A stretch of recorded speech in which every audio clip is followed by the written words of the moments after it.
Hello, I'm Simon Besant and I'm at St Mary's Ellenbrook, which is one of the pilots for the More Than Sunday programme. And they were a delight and still are. And today we're talking about what happened in that experience and what they learnt from it all. We are now inviting parishes and mission communities to come and sign up and take part in the More Than Sunday journey and do exactly what you did a little while ago. Now, some people might be a little bit nervous about joining in. What would you say to folks who will be maybe watching this video about why it's worthwhile? Where would you start? I would say when I was first asked about it, when we first realised about it, I did think to myself, I'm not sure what I'm letting myself in for here, because I thought, in my ignorance really, that I was doing everything right as a Christian. But what it did do was show me how I came to church. I mean, I've said this to Karen before.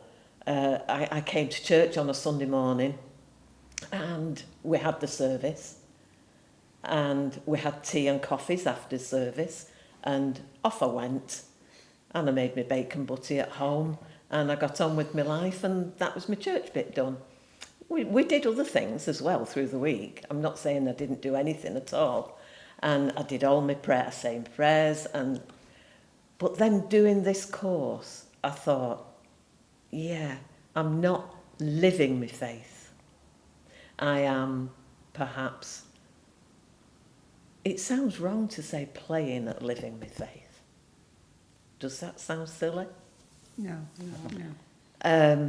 But it brought home to me just how much I did go home and get on with my life and didn't think an awful lot about what I'd come to church for on a Sunday morning.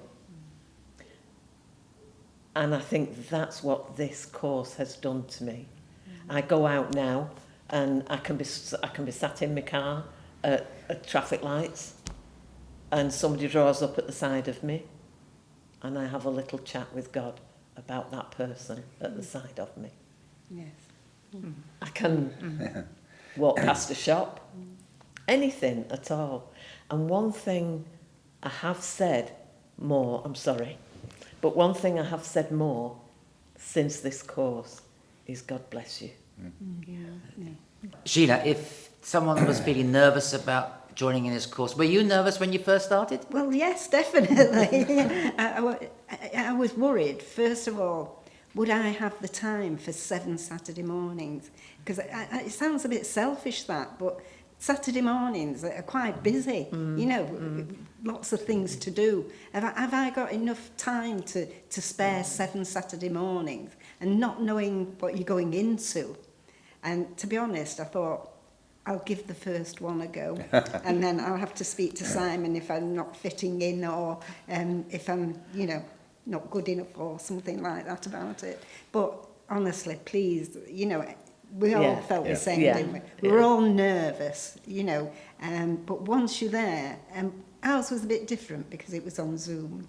But we had the breakout rooms, and it was lovely meeting people from different churches, different styles of churches. It was good meeting other people. And after the first session, I thought, I think I can do this. Pauline, do you feel you could recommend this to other churches in light of your experience and the confidence you've gained? Definitely. Just to reiterate, Kath and Sheila, feelings are absolutely the same, and just wondered, what am I letting myself in for? But I carried a simple philosophy, and it's a philosophy that I carry every day. Every day is a learning day, and that's what I took to the More Than Sunday Zoom. Every day is a learning day. Peter, did you feel preached at in the course? No, not at all. I was rather apprehensive at first because I thought, well, I don't know a lot about the Bible, but then I thought, no, but I know a lot about me. And once it started, you get more involved in it and you start to think, it makes you think about different ideas. And as I say, we weren't preached at. You hear other people's viewpoints, which you might not agree with, nothing wrong with that. We all have different views about things and about Christianity. But once he gets more involved, you really start taking interest in it. And it was really, I was pleased that I'd been asked to do it, put it that way. I think it was a very easy course to get into. There's nothing hard about it. No. It's, And in fact, I was quite disappointed when the 2 hours were finished, or 2.5. I thought, Yeah, it's over now. Yeah. I've got to wait another month now. it Sounds a bit silly, but it was a quick 2 hours. Yeah. Yeah. But it is a good, easy course to get into. Yeah. Karen, you're the vicar here. Now, more than Sunday and sharing ministry and building partnerships, some vicars might feel, I'm not so sure I want to have too much power escaping into the congregation. But for you, it's been very different. How does it feel when you're the vicar of a church where so much energy is pouring out and you're not in control of it all? They're all looking at me now.